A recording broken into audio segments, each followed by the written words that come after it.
I had a dream, which was not all a dream.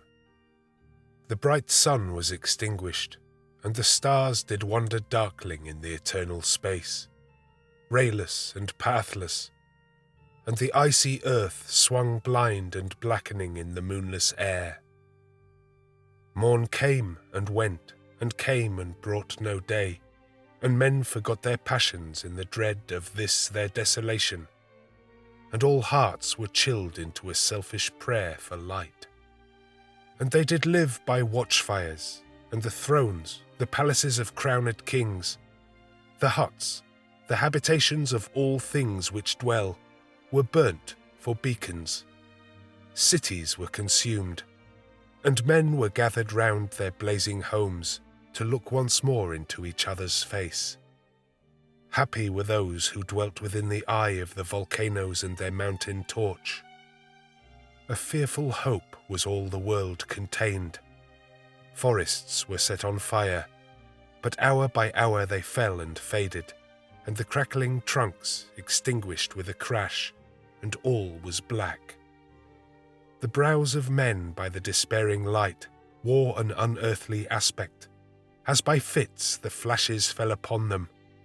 Some lay down and hid their eyes and wept, and some did rest their chins upon their clenched hands and smiled, and others hurried to and fro and fed their funeral piles with fuel and looked up with mad disquietude on the dull sky, the pall of a past world, and then again with curses cast them down upon the dust, and gnashed their teeth and howled. The wild birds shrieked, and terrified did flutter on the ground, and flap their useless wings.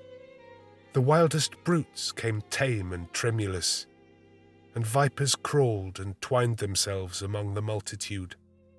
Hissing, but stingless, they were slain for food.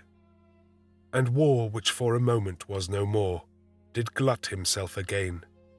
A meal was bought with blood, and each sate sullenly apart, gorging himself in gloom. No love was left.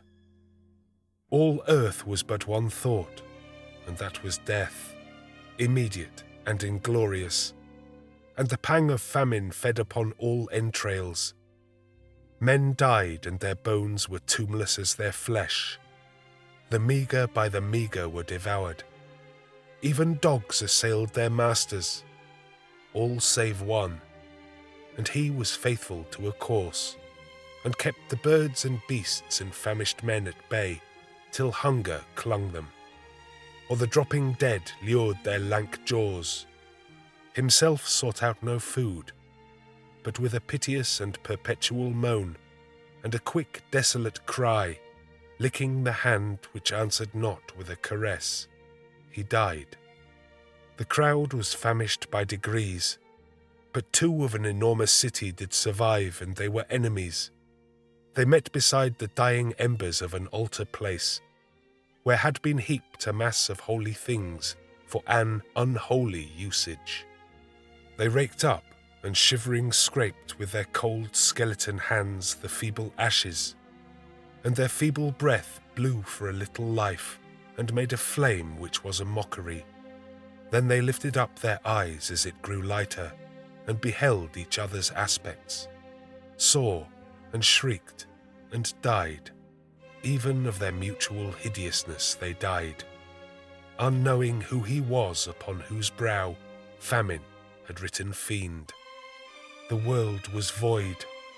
The populous and the powerful was a lump, seasonless, herbless, treeless, manless, lifeless, a lump of death, a chaos of hard clay. The rivers, lakes, and ocean all stood still, and nothing stirred within their silent depths. Ships sailorless lay rotting on the sea, and their masts fell down piecemeal. As they dropped, they slept on the abyss without a surge. The waves were dead, the tides were in their grave. The moon, their mistress, had expired before. The winds were withered in the stagnant air, and the clouds perished. Darkness had no need of aid from them. She, was the universe.